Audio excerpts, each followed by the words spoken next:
Pertanyaan dari Hari Arthur 4727. Kak mau tanya, SKP dan lisensi apakah wajib dimiliki oleh fresh graduate ahli K3? Ya, ahli K3 umum maksudnya ini pasti ya.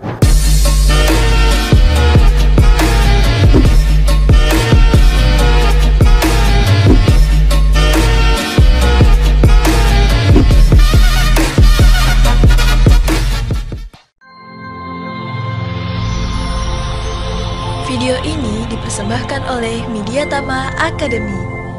Training K3, langsung kerja.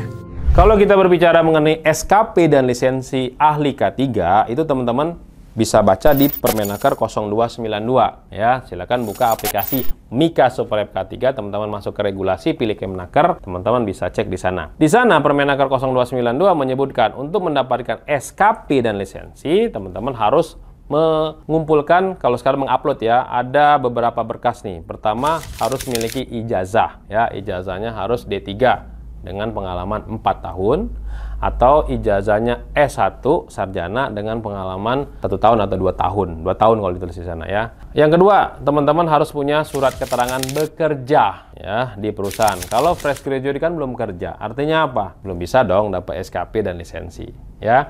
Yang ketiga, ada surat keterangan sehat ya. Yang keempat, nanti diminta juga KTP, ada sertifikat dari ahli K3 umumnya. Ya, itu harus dilampirkan, sertifikat calon ahli K3 umumnya. Baru bisa dapat SKP dan lisensi. Pertanyaan tadi, Pak, wajib nggak Pak fresh graduate dapat SKP dan lisensi? Ya nggak wajib lah. Anda belum kerja, udah dapat SKP dan lisensi kan lucu gitu loh. Kan SKP lisensi kan melekat di perusahaan. Tunggu kalau teman-teman semua ikut pelatihan ahli K3 umum, dapat sertifikat, dapat kerja, baru silakan nanti diurus. Jangan ngurus sendiri, minta urus dari HR-nya atau HEC-nya. Kenapa? Karena ada biayanya di sana ya. Jadi teman-teman bisa urus untuk mengajukan penerbitan SKP dan lisensi. Pertanyaan berikutnya, Salman Al-Fatur Rahman. Pak, apabila sertifikat kita hilang atau rusak, apakah kita bisa membuat kembali pesawat angkat-angkut skid lift sedangkan SIO Kemenaker? Oke, jadi gini teman-teman semua, di pihak Kemenaker, sepengetahuan saya ya, sampai saat ini ketika sertifikat atau SIO sudah keluar, itu tidak bisa untuk dicetak ulang. Makanya penting sekali buat teman-teman semua ya, ketika dapat sertifikat sama lisensi itu wajib di-scan. Ya, kalau hilang masih ada scanannya. Ya.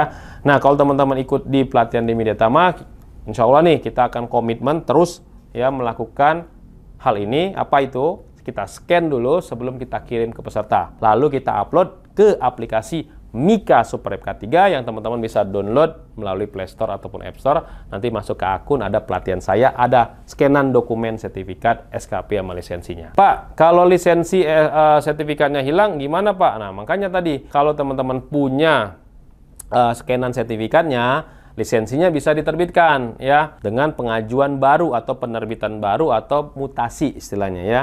Mutasi dengan data-data yang teman-teman bisa submit. Itu bisa kita urus kalau ada scanannya ya. Tapi kalau nggak ada scanannya agak sulit nih teman-teman semua ya. Pengalaman kecil ini itu nggak bisa. Saya selalu ditanya yang ini lagi. Ini mirip-mirip semua pertanyaannya ya.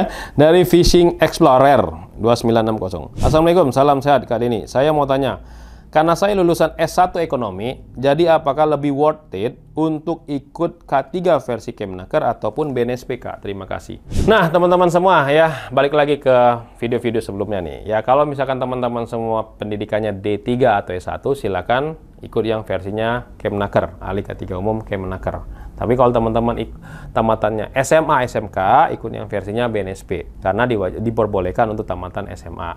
Cuma memang nih kalau teman-teman semua lihat lowongan-lowongan kerja ya, teman-teman cek dulu deh ya lowongan-lowongan kerja mintanya yang mana. Nah, background kita S1 Ekonomi, S1 Akuntansi atau S1 apapun ya, silakan ya di ahli K3 Kemenaker ataupun BNSP itu diperbolehkan ya. Cuman memang di BNSP nanti akan ada uji kompetensi, wawancara, itu nanti akan ditanya-tanya terkait dengan K3.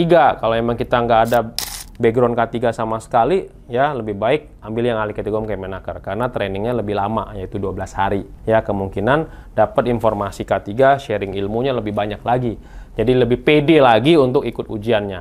Namun kalau teman-teman semua sudah berpengalaman ya, 5 tahun, 10 tahun ya, bisa langsung ikut uji kompetensinya versinya BNSP tanpa ikut pelatihan lagi. Kalau memang sudah ada pengalaman, tinggal melengkapi portofolionya aja, bukti-bukti kalau memang kita berpengalaman di bidang K3.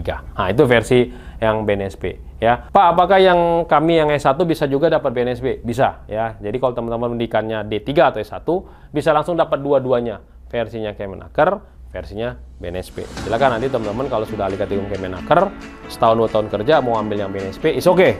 Ya, langsung uji kompetensi aja tanpa ikut pelatihan karena nggak wajib sebenarnya ikut pelatihan di versinya BNSP. Langsung uji kompetensi aja.